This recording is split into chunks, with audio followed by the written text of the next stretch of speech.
Political movements हुई हैं, उसमें jail भरो तहरीक उसका एक हिस्सा मुख्तलिफ अदवार में रही है। हमने ये रास्ता इसलिए चुना है कि हम मुल्क में अफरा तफरी नहीं चाहते। पंजाब की निगरान हुकूमत से ये सवाल करने आया हूं। एक तरफ सदर साहब कह रहे हैं इंतखाबात की तैयारी की जाए, और दूसरी तरफ आप दफा 144 का निफाज कर रहे हैं। क्यों? आपको घबराहट किस बात की है? अदलिया पर जो हमला मुस्लिम लीग नून की कयादत ने किया है वो अनप्रेसिडेंटेड है। मेरी मुद्दमाना गुजारिश होगी लीगल फ्रेटर्निटी से, बार रूम सार काउंसिल से, कि उन्हें खामोश नहीं रहना चाहिए, उन्हें अपना किरदार अदा करना चाहिए। इदारे को धमकाया जा रहा है, डराया जा रहा है और उनके रास्ते में रुकावट डाली जा रही है। मोजेस जजेस की पगड़ियां उछाली जा रही हैं। ये मुनासिब नहीं है। पीटीआई जी जेल भरियो तहरीक शुरू। शाह महमूद कुरैशी गिरफ़्तारी ॾियण लाइ अॻुवाणनि ऐं कारकुननि सां गॾु लिबर्टी चौक पहुची वियो। शाह महमूद कुरैशी चयो आहे त नून लीग जी अदलिया मुख़ालिफ़ मुहिम ख़तरनाक आहे। हिक इदारे ते दबाव विझी जजिस जे किरदार कुशी कई पई वञे। कंहिंजो बि ख़ौफ़ नाहे। जेल भरियो तहरीक पुरअमन हूंदी। नायब चेयरमैन हुकूमती दबाव सबबि इस्तीफ़ा ॾिनी। मथस इमरान खान जी घरवारी खिलाफ केस दाख़िल करण जो दबाव हो। लाहौर में वो ये तमाशा कर रहे हैं क्योंकि केपीके से झंडी हो चुकी है। जिन लोगों के घर में ये शख्स रोटी छीन के गया हुआ है उनसे मुतालबा कर रहा है जेल भरो। आज बाहर आए, जमानत पार्क से निकले, दे गिरफ्तारी अपने जराइम में। सियासी नहीं, अगर सियासी गिरफ्तारी करनी होती तो नैब हमारे पास भी है, FIA भी है। ये सियासी गिरफ्तारी अगर हमारा मकसद होता तो ये बहुत पहले हो चुकी होती। अप्रैल में सब गिरफ्तार होते।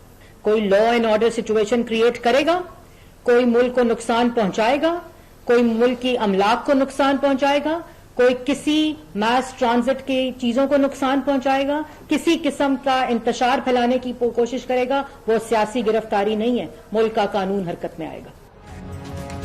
जेल भरियो तहरीक जे नाले ते जेल बचो तहरीक शुरू कई पई वञे। इमरान खान वटि आलमी साज़िश, अलकादर ट्रस्ट ऐं फॉरेन फंडिंग जो जवाब न आहे।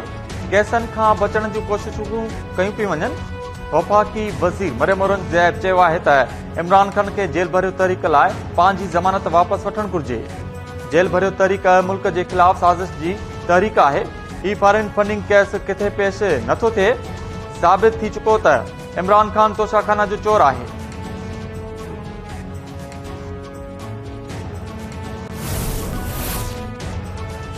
दिफा वज़ीर ख्वाजा आसिफ अफगानिस्तान जे दौरे ते काबुल पहुची वियो। अफगानिस्तान जे नायब वज़ीर आज़म मुला अब्दुल गनी बरहादर सां ऐं दिफा वारे वज़ीर सां मुलाक़ात। ॿितरफ़नि लाॻापनि तौरखम ऐं चमन बॉर्डर तां वापार खे हथी ॾियण ते गौर। मुलाक़ात दौरान सरहद पार दहशतगर्द हमलनि ते बि ॻाल्हियूं कयूं वयूं। इस्लामाबाद हाई कोर्ट मना थियल फंडिंग केस में इमरान खान खे 28 फरवरी ते बैंकिंग कोर्ट में पेश थियण जो हुकुम ॾेई छॾियो। अदालत इमरान खान जी वीडियो लिंक ज़रिए बैंकिंग कोर्ट में पेश थियण वारी दरख़्वास्त रद्द करे छॾी। इमरान खान खे 28 फरवरी ते बैंकिंग कोर्ट में पेश थियण जो हुकुम।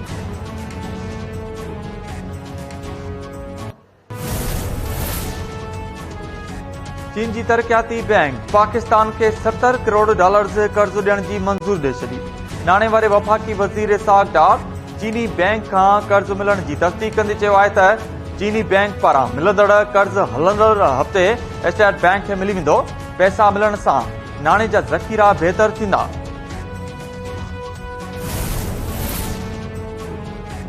सुप्रीम कोर्ट इमरान खान जूं साइफ़र बाबति जांच करण लाइ 2 दरख़्वास्तूं ख़ारिज करे छॾियूं। अदालत रजिस्ट्रार ऑफिस जे एतिराज़नि खे दुरुस्त करार ॾेई छॾियो। जस्टिस काज़ी फायज़ ईसा रिमार्क्स ॾींदे चयो आहे त ॿुधल ॻाल्हियुनि ते जांच जो हुकुम कीअं ॾेई सघिजे थो। इमरान पाण बि जांच कराए पए सघियो। अदलिया हुकूमती मामलनि में कीअं मुदाख़लत करे सघे थी। मां हुकूमती मामलनि में मुदाख़लत न कंदुसि, न ई हुकूमत खे अदालती मामलनि में मुदाख़लत करण ॾींदुसि।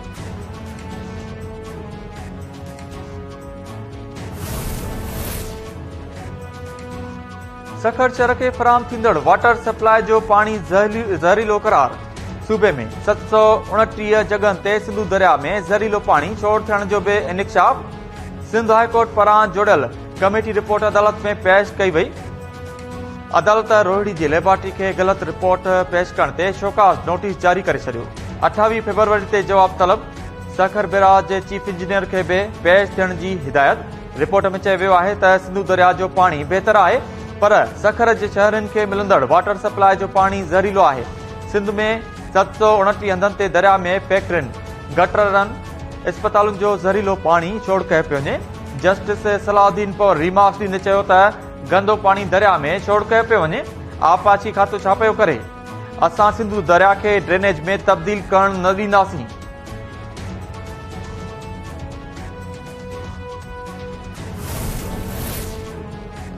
सिंध में बोर्ड मुतासिरनि जी बहाली ऐं वधंदड़ महांगाई खिलाफ़ सखर मां निकतल एसयूपी जो पैदल मार्च पंहिंजी मंज़िल तरफ़ रवां दवां।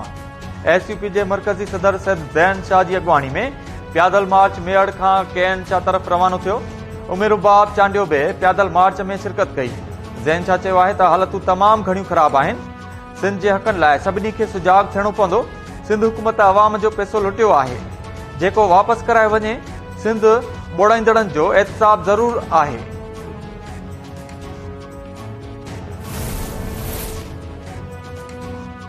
सिंध हाईकोर्ट नकीब क़त्ल केस मां अॻूणे एसएसपी राव अनवार ऐं ॿियनि जी बरत ख़िलाफ़ दाख़िल दरख़्वास्त ॿुधणी लाइ मंज़ूर करे वरिती। अदालत मक़तूल नकीबुल्लाह जे भाउ आलम शहर जे 3 अपीलुनि ते प्रोसिक्यूटर जनरल सिंध खे नोटिस जारी करे छडि॒यो। 4 हफ़्तनि में जवाब तलब।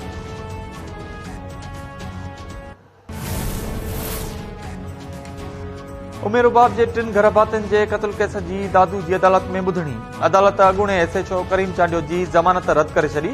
पुलिस ज़मानत रद्द थियण ते करीम चांडियो खे गिरफ़्तार करे वरितो। उमेरुबाब चांडियो चयो आहे त करीम चांडियो जी गिरफ़्तारी हक़ ऐं सच जी फतेह आहे। अदालतुनि मां इंसाफ़ जी उमीद आहे।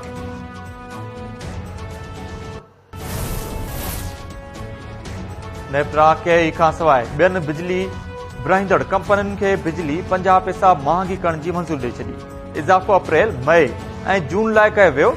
नेप्रा चेयरमैन चयो आहे त ॿी टे माही एडजस्टमेंट में 3 रुपयनि खां वधीक फी यूनिट वाद सार्फिन ते ज़ुल्म थींदो।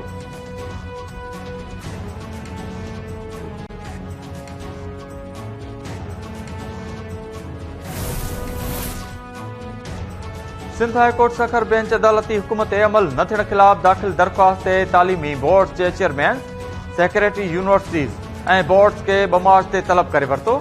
बोर्ड्स जे चेयरमैन खे बिना फीस जे इम्तिहानी फार्म वसूल करण जा नोटिफिकेशन जारी करण जो हुकुम।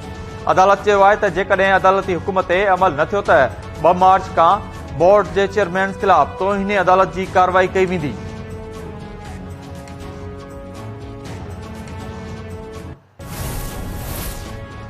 कराची जे इलाइक़े कोरंगी चकरा ॻोठ नासिर जंप वटे पुलिस जो फौरन सां मुबैना मुक़ाबिलो। ॿ मारिजी विया। फायरिंग जी ॾेवट में 1 पुलिस एहलकार बि शहीद।